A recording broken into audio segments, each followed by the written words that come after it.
Lebih dari 2.200 tahun yang lalu, saat belum ada baja, belum ada semen, belum ada alat-alat besar, China berhasil membangun sebuah sistem pengendali banjir yang sampai saat ini masih bekerja.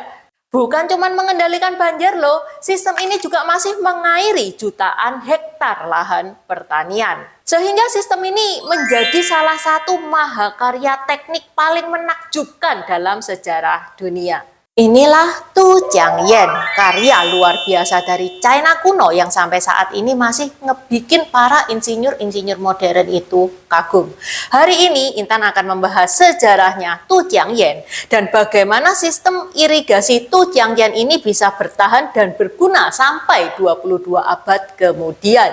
UNESCO sampai memasukkan Tu Jiangyan ini sebagai situs warisan budaya dunia di tahun 2000. 大家好，我叫 Intan， 欢迎来到我的频道 Dynasty。Yuk ikutan tour ke Chengdu dan Chongqing bersama Xiao Village dan Intan Dynasty pada tanggal 23 sampai 30 November tahun ini. Ini tour premium ya. Kenapa dinamakan premium?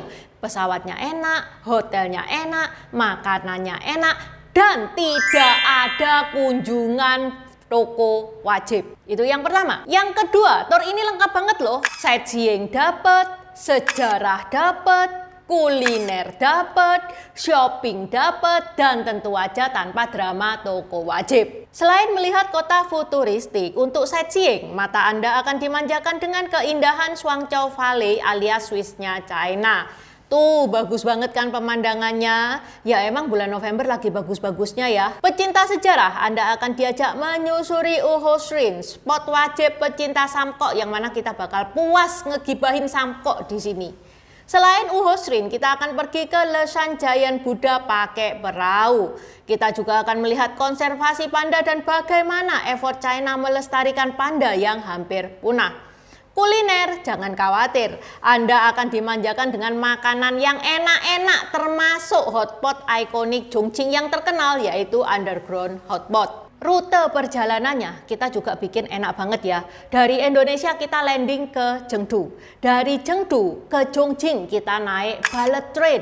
Dari Chongqing kita balik lagi ke Indonesia. Waktu nggak habis di jalan, pinggang nggak encok semua. Lah wong kita tiap hari itu sudah kerja keras, jungkir balik, sesekalinya liburan, ya liburannya yang enak dong. Ya hitung-hitung lah reward buat diri sendiri. Keberangkatan dari 2 titik ya, dari Jakarta sama Xiao Village, dari Surabaya sama saya. Itinerary lengkapnya teman-teman bisa scan barcode ini. Barcode ini ada G-form-nya, teman-teman silakan isi. Kalau teman-teman masih ribet, di deskripsi ada nomor WA admin tour, mau tanya-tanya juga boleh. Okay, let's start! Tu Jiangyan adalah sistem rekayasa hidrolik kuno yang terletak di kota Tu Jiangyan, Provinsi Sichuan, China. Sistem ini dibangun di tahun 256 sebelum Masehi, yaitu 35 tahun sebelum Kaisar pertama Qin Shi Huang ini mempersatukan China. Sebelum China berdiri guys, bendungan ini sudah ada. Tu Jiangyan ini proyek untuk mengatasi banjir plus mengairi lahan pertanian yang kering.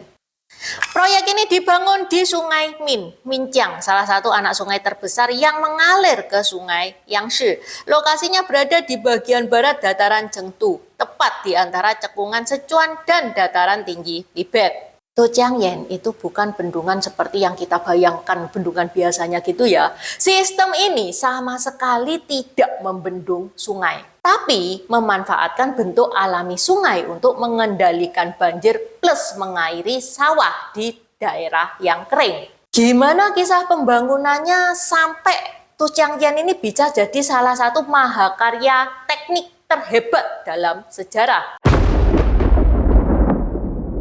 Dulu ada sungai yang namanya Sungai Min, yang mana dia mengalir deras dari dataran tinggi, kemudian pada saat di dataran rendah, yang mana ini adalah kota Chengdu ya, kecepatan air melambat. Ya wajar ya, karena sungai ngalir di lereng yang curam plus mendadak ke dataran. Kemiringan berkurang, aliran air melambat plus diperparah sama endapan lumpur. Kenapa sampai ada endapan lumpur?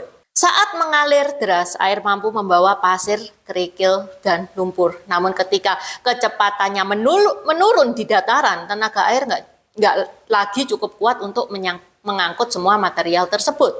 Akibatnya pasir dan lumpur jatuh ke dasar sungai dan terus menumpuk sedikit demi sedikit. Lama-kelamaan dasar sungai menjadi semakin tinggi karena dipenuhi endapan. Akibatnya ruang untuk menampung air semakin sempit.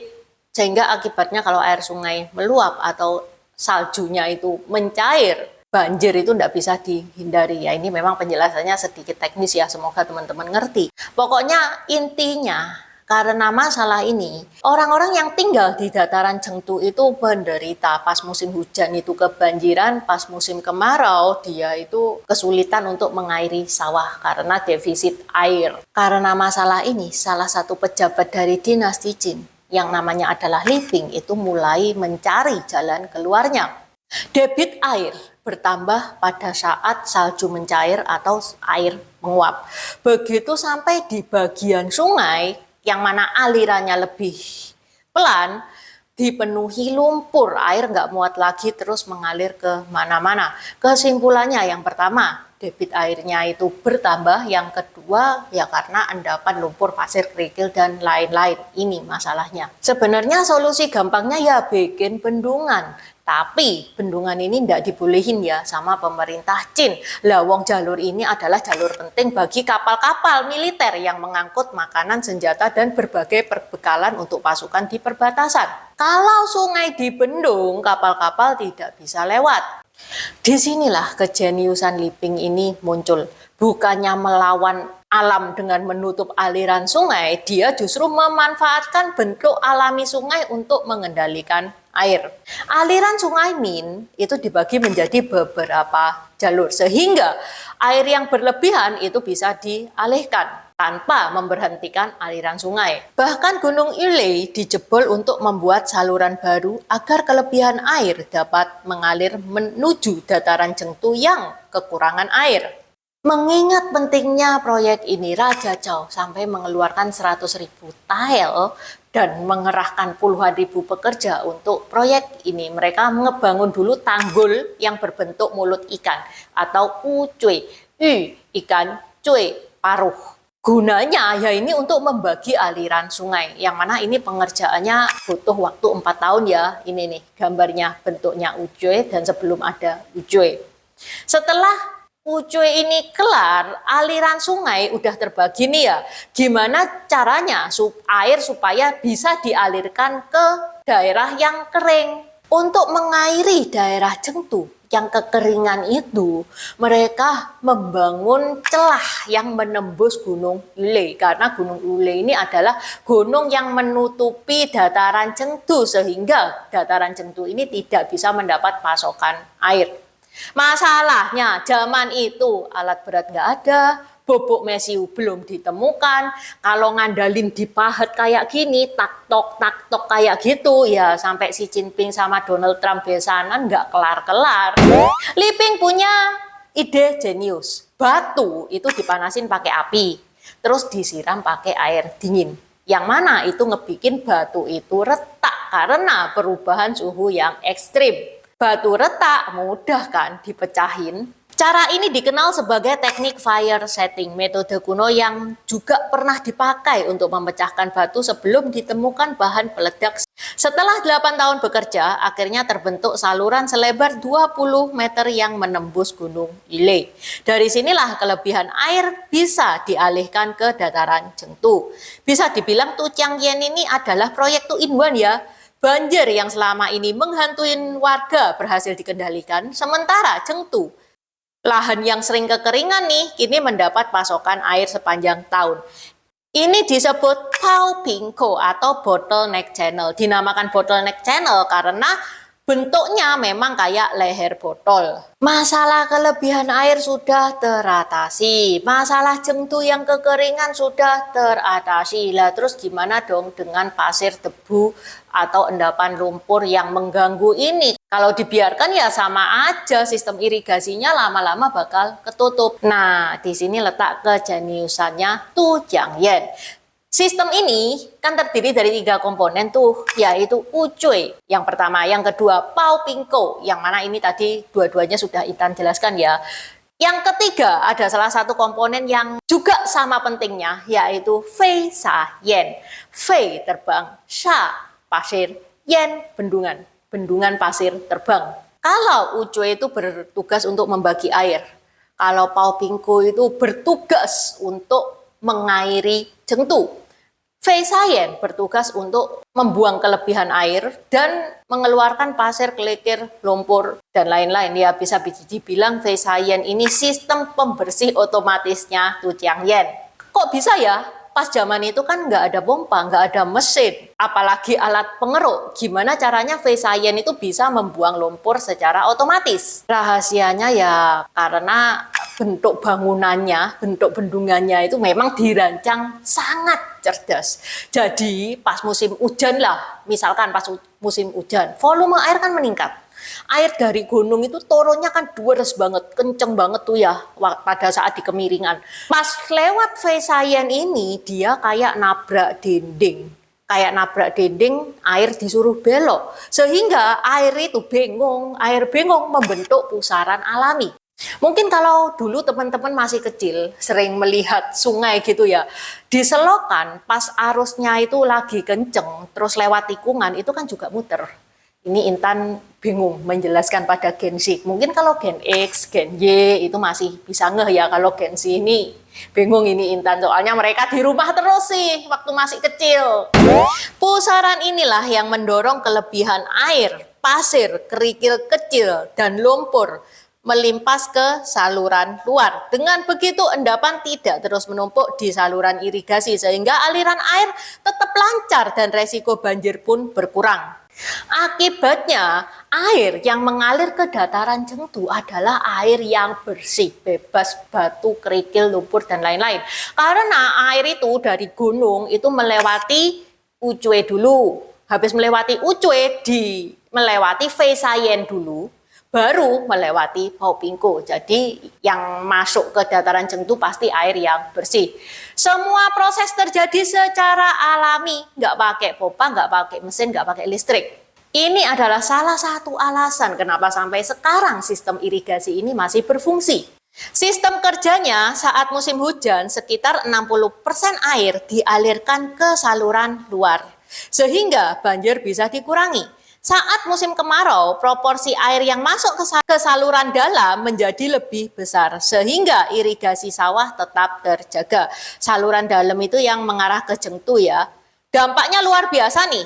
Dataran Jengtu berubah menjadi salah satu wilayah pertanian paling subur di China sampai dijuluki Tianfu Zhiguo ya, atau negeri berkelimpahan. Setelah Tu Jiangyan jadi, efeknya apa? Rakyat tidak kelaparan, Jengtu tumbuh subur, iya kan? Pasokan untuk pasukan itu ada terus, ekonomi tambah kuat, logistik tambah kuat, yang mana ini jadi modal pentingnya Qin Shi Huang. Qin Shi Huang ini nih untuk menaklukkan negara-negara di sekitarnya dan mempersatukan China di tahun 221 sebelum Masehi. Kalau teman-teman pengen tahu sejarahnya tentang Qin Shi Huang, Intan pernah bahas ya, ini linknya di deskripsi juga sudah Intan taruh. Tentu saja yang bikin Tu Jiangyan begitu istimewa ya cara kerjanya dong. Sistem ini tidak mengandalkan bendungan besar. Semuanya memanfaatkan bentuk alami sungai dan gravitasi untuk mengatur aliran air. Hasilnya banjir dapat dikendalikan tanpa menghentikan aliran sungai, sementara sawah-sawah tetap mendapatkan pasokan air. Hebatnya lagi lebih dari 2.200 tahun telah berlalu dan sistem ini masih berfungsi sampai sekarang. Masih mengairi lebih dari 600.000 hektar lahan pertanian dan melayani jutaan penduduk di Sichuan.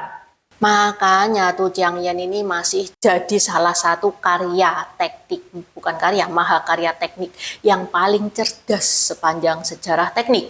Li Ping itu tidak mencari informasi lewat buku teknik, komputer, atau gambar CAD.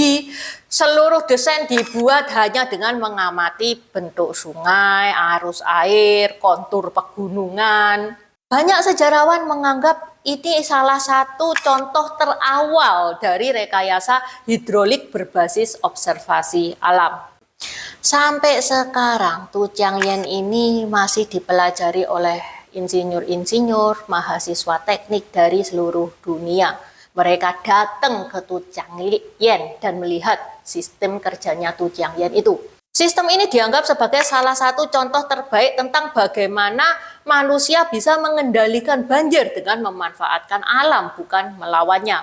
Karena seluruh sistem dibuat mengikuti kemiripan alami sungai. Air dapat mengalir sendiri, membersihkan badannya sendiri, tanpa pompa, tanpa mesin, dan lain-lain. Eits, jangan dikira kalau Tu Changyen ini cuman sebatas saluran air yang sudah tua gitu ya. Tu Changyen ini punya alam yang bagus juga loh. Bagus pula untuk sightseeing loh. Pemandangannya hijau karena dikelilingi pegunungan dan sungai, dan di sini kamu juga bisa melihat Ucue Paopingko Feisayen lebih jelas, berjalan di atas jembatan gantung kuno yang estetik hingga melihat kuil bersejarah yang menghadap langsung ke sungai. Jadi Tu Changyen ini paket lengkap ya, pemandangan dapat, sejarah dapat, pengetahuan tentang teknologi dan alam juga dapat. Dan ini yang penting nih, Tu Changyen itu sudah masuk dalam itinerary tour Intan di bulan November nanti. Ayo kita sama-sama melihat Tu Changyen dengan mata kepala sendiri. Gak cuman dengar cerita doang. Teman-teman otak IPA, otak-otak teknik itu pasti suka banget di sini. Otak-otak sejarah kayak Intan juga pasti menikmati di Tu Changyen ini. Karena memang Tu Changyen ini salah satu wisata edukasi ya. Yang mau menikmati pemandangan juga boleh, yang mau belajar juga bisa. Di sana itu juga kita akan menemukan vibe yang secuan banget. Ayo ikutan sebelum slotnya habis. Seumur hidup sekali lah sempetin berdiri di salah satu mahakarya teknik terhebat dalam sejarah dunia. Oke, sampai di sini dulu bahasan Intan hari ini. Sini Kuankan, Zaijian. Terima kasih udah nonton channel ini sampai habis. Dukung aku terus berkarya dengan klik subscribe dan bunyikan lonceng di bawah ya guys.